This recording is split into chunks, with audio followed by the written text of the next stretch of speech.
Hello, Serendipitous here with another video for the TTRPG shelf, and I'm just going to be sort of showing a bunch of random goodies and stuff that I got from Dead Wars, second annual Dead Wars, which is a big D&D or I guess general TTRPG event for at a local mall that world record breaking essentially. Before I explain all this stuff here, I'll explain briefly what the Dead Wars is in a bit more detail. So there is a store called We Geek Together, and they, for the past couple of years, they've been trying to organize a bunch of like events at the local mall to, I guess, sort of like bolster the local TTRPG scene and stuff like that. I'd heard of a lot of cool things they had been doing in their area, and so last year in like summer of 2023, can't remember the exact month, but they did something called the Dead Wars, where essentially they wanted to get as many players and dungeon masters together as possible to have one big battle that spanned the whole mall, and they wanted to try to break the world record for biggest D&D game ever played, and they did. I believe last year they had like 1,200 players at a time, which was insane. I was lucky enough to be able to be one of the like dozens and dozens of dungeon masters for that, and they basically gave, just if you're familiar with convention games, they basically like with multiple DMs and like a head DM and stuff. I basically, as a DM, I basically got a packet that said, here's how this is going to go: Act 1, Act 2, Act 3. At these times, these things are going to happen, and so on and so forth. Last year, I got some nice goodies, including the miniature for the big bad evil guy. This one right here. Oh gosh, focus. Anyway, but yeah, this is basically. Um, so last year, the villain was Vecna, and in Act 3, Vecna basically like split himself into you know one piece for every table to fight, and so everyone was fighting a part of Vecna. Kind of like a powerful sort of like battle lich sort of guy, and it was really cool. And of course, everyone was able to so like pool all of their damage together, and I think Vecna had like 10,000 hit points or something, and we all beat him, and it was all great, and it was exciting and everything, and so naturally I wanted to participate as a dungeon master. For their second Dead Wars, and this one was a lot bigger. It was actually a 2 day thing. So essentially the idea is that this time the villains were these two brothers. All right, there was a slight continuation of the previous Dead Wars story, where the goddess Eldath had essentially sacrificed herself to make it possible for everyone to defeat Vecna. And now these two guys, Skodos, this guy, and Eos, this guy, are trying to like in Eldath's absence, and she sacrificed herself. They're trying to basically become, deities themselves. So Skodos is the demon prince, and Eos is the divine prince. So on Friday, so if you came to the Dead Wars on Friday, May 3rd, Skodos was the main guy you went up against, and he had a bunch of minions who were augmented by like the seven deadly sins. Parts of their bodies were augmented, like pride, greed, lust, gluttony, and sloth, and all that kind of stuff. And then Eos for Saturday, I was a DM in the Saturday game, which was bigger because, of course, more people had time to play on Saturday. Eos had angelic warriors who were based off of the seven virtues, so like patience, humility, temperance, charity, and so forth. Um, it was a lot of fun, and Eos had 30,000 hit points with a phase two once he was reduced down to 15,000, and yeah, thankfully both demon guys were destroyed, and it was a really awesome, cool event. So as a dungeon master, I got a few free goodies here. I got a free miniature, which I think was kind of a random miniature. I think this is like the greed or the pride augment from Friday. I just was kind of handed this.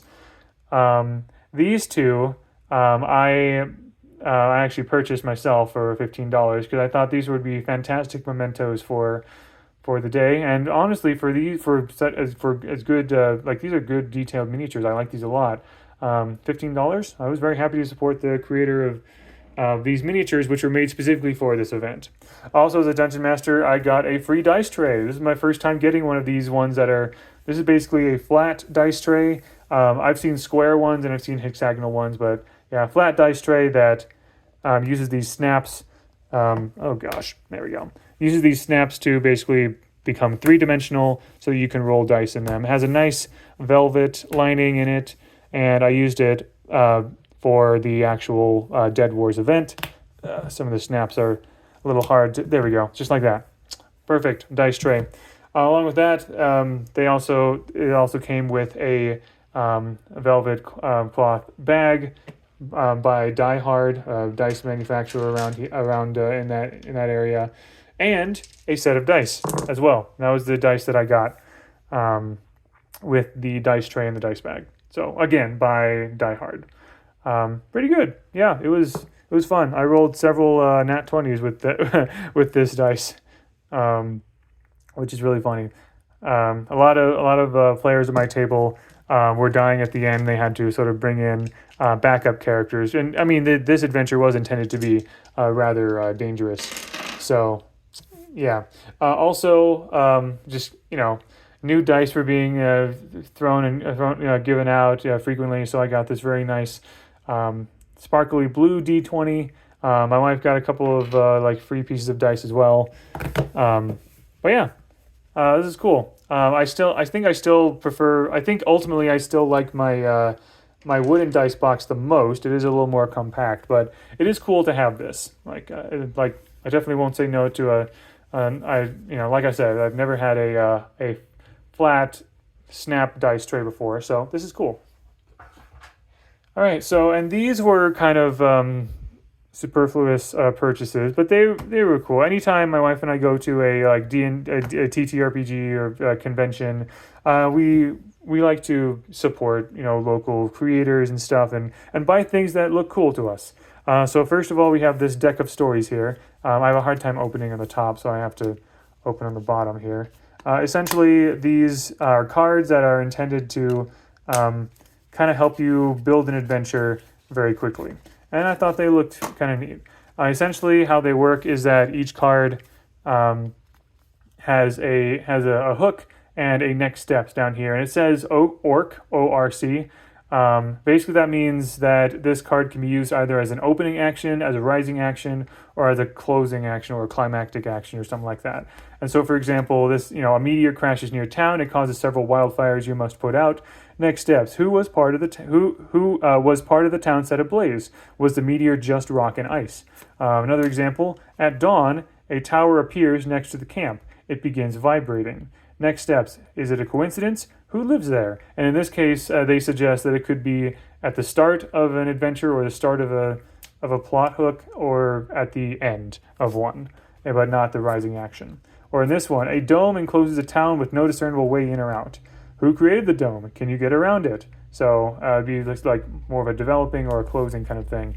Obviously, you can use these however you want, but I think it's kind of cool. If as a dungeon master I'm ever sort of scrapped for ideas, this is a cool kind of thing where I can just draw 3 of these cards and come up with an adventure that way. So this is the base deck, and they also had these sort of booster pack looking things. All of them together, 5 of them, all of them together were in this box. This is all of the other ones. Some of them are themed after gear or ocean or hell or something like that. So pretty much kind of the same thing, but just different themes and stuff, as far as I can tell.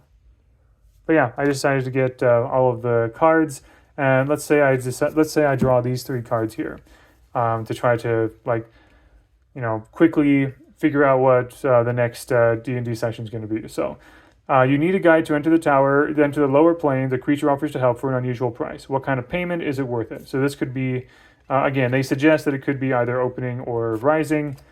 A farmer asks the party for help. He believes his livestock are possessed. Is it true? What does someone gain by controlling livestock? and then they suggest that's an opening action for the beginning. I love that it's like orc basically.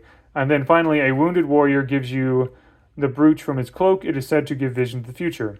Why do they give it to you? What kind of visions? So let's say I drew these 3 cards, and I kind of think, oh, okay. So obviously, if I really wanted to, I could put this one like at the end or something like that.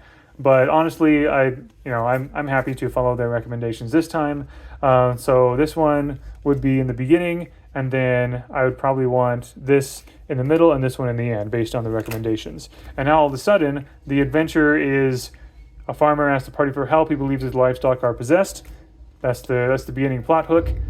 And then after that, you need a guide, and then something, stuff happens. Then after that, you need, in the middle, you need a guide to enter the lower plane. The creature offers help for an unusual price. So I guess that means that, his livestock are probably possessed by a creature from the lower plane. So you need to go down there and try to deal with that creature, or it could spread, or the problem could spread to like townsfolk as opposed to just livestock.